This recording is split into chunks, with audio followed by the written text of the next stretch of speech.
Hey team, Chef Eric Gephardt here, hope you're doing well. I have gotten a landslide of notes saying, hey, where's the breakfast off the grill videos? So today, I want to introduce you to one of my favorite Kamado Joe breakfast dishes, Shakshuka. All right, it's an Israeli breakfast dish of stewed tomatoes and spices with cracked eggs on top, and I freaking love it. Let's get into the action. Kettle Joe's rocking at 550 degrees right now. So let's go ahead and lift the dome up. I'm gonna use my Le Creuset and bring that to temperature. We'll go ahead and hit a little oil in there. And first thing we're gonna do is saute some stuff. So we're gonna have to get to chopping a little bit. We've got some Monroe sausage. I absolutely love this stuff. You've tasted it if you've gone to any of our block parties. They're out of Beatrice, Alabama, and some of the finest folks I've ever met. So good stuff. We're gonna use 2 links of this sausage. Now, when I first had this recipe, it didn't have sausage in it. That is just one of the upgrades that I like to put on it, but it is a really nutritious and delicious dish, just straight up vegetarian style, but you know I'm adding some sausage. So I'm just gonna put a little mince on here.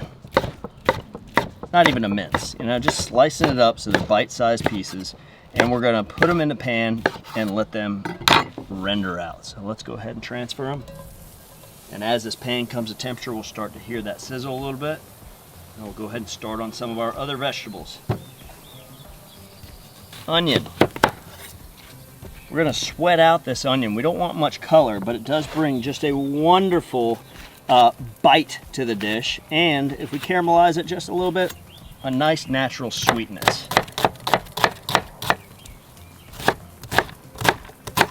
What I like about this size is that once things begin to stew, they just soak up all the flavor of whatever dish it is you're making. So onions play a vital role in transporting those flavors. Really nice.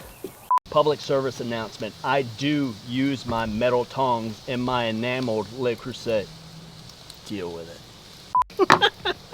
People beat me up online. Yeah, I've been doing that for years and years and years. I know I should have a wooden spoon and be carrying around this wooden spoon everywhere I go. I'm not doing it, all right? I got the tongs. It's okay. Don't overthink it. Use your pan. I'll use mine. We'll be all right. This thing's beautiful. I love these things. And if I want to do this, I'm going to do it. Don't tell me how to live my life. Red bell pepper. It's going to bring some sweetness to the dish right off the bat. We got to remember to cut off the pithy stuff that carries a lot of bitterness. So that roll cut, getting out all the seeds, just like that. A little chamber of seeds. I said chamber of secrets. All right, for all you Harry Potter fans out there. So we're getting rid of that part, saving this, and watch. Again, I'm just pushing it flat, and then getting that pithy part that touches the seeds that carries the bitterness. You might have seen us do that in the sherry cream mussel dish a couple months ago. And now all that's left is this really sweet flavor bell pepper. Let me turn this sideways.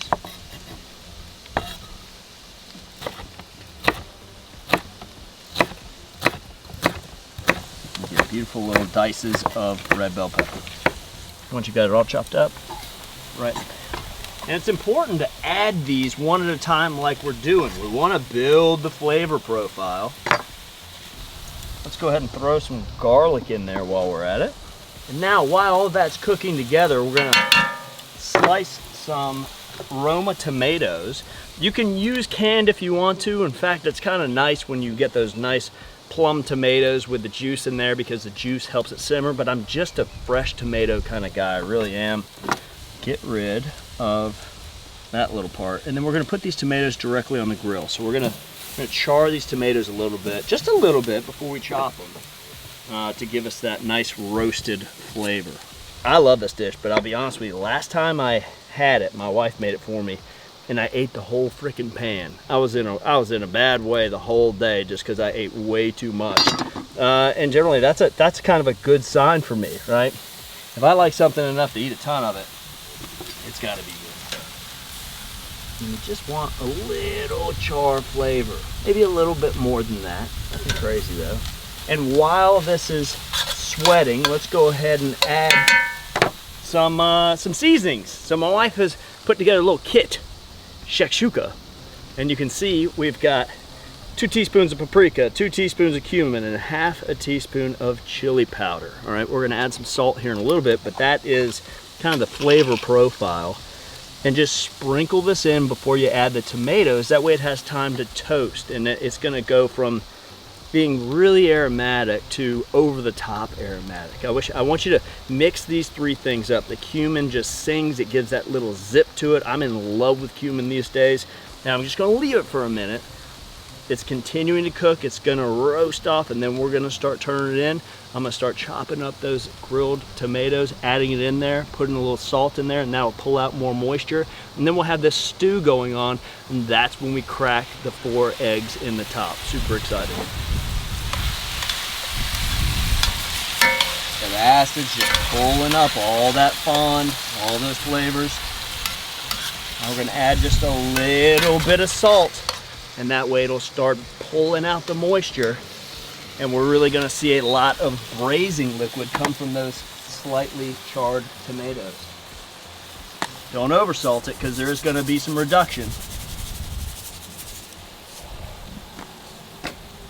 And watch as that salt begins to do its work. Oh my goodness. All right, I love serving this on crusty bread, so let's cut 4 nice bias pieces on a bias like that. Little olive oil. And right on the grill. All right, look at the stewing liquid that we've created with those beautiful fresh vegetables. It's time to take an egg, make a well, and crack these babies in there. And then we're gonna stud this beautiful shakshuka with some goat cheese. Our eggs are in. We gotta get our goat cheese on there. Boom. Don't think about it too much, you know? All right, let's put our lid on our shakshuka, and we're gonna cook those eggs till over easy, right? You know, you almost want them to be more of a sauce. Everything's tightening up right now. The egg white is gonna coagulate before the egg yolk, so we're looking at about a 5-minute bake here. And we're gonna open it up, put a little bit of cilantro, chopped parsley, avocado, and then scoop the shakshuka with the egg and put it on the crostini and take a bite. We're 2 minutes into it. Let's not burn that bread. Nice little textural contrast here and a great serving medium. Let's go ahead and peek in there. We still got another 3 minutes or so, but I gotta look. I gotta know. Oh yeah. I'm gonna turn this. Watch here, and I'm gonna shake the pan. See how wobbly it is? Still needs a little time. While this is finishing up, let's go ahead and chop our cilantro, our parsley, and dice up our avocado. Avocado is gonna bring almost a smooth decadentness to it. And when you bite into it, there's just a creamy wholesomeness that would be lacking if you didn't have it in there. Oh yeah. Now for the reveal.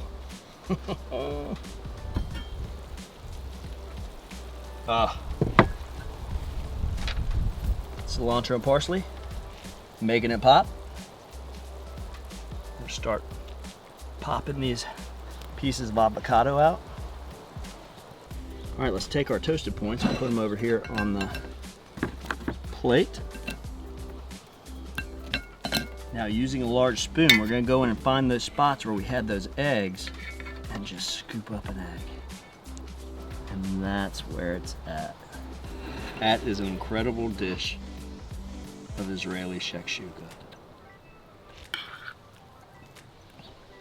I love the avocado on there. I love the colors. I love the textures. Everything about this just screams nutritious, healthy, wholesome, and healing. So this is just a lot of fun, but let's let it cool down because I don't need a burnt mouth to go with it. Now, how you eat it, I don't know.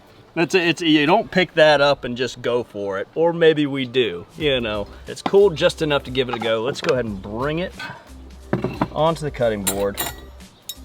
Fork and knife. Until your bite just says thank you. You know, We did a great job of plating it up. Don't forget, you've still got the rest of this beautiful shakshuka to dip and soak bread in. Look at all that great braising liquid. This is one of those dishes, again, that just warms your body, warms your soul, and super, super fun and delicious and nutritious. If you enjoyed this video as much as we enjoyed cooking it for you, don't forget to subscribe, like, and do leave us a comment. From our backyard to yours, cheers and happy grilling.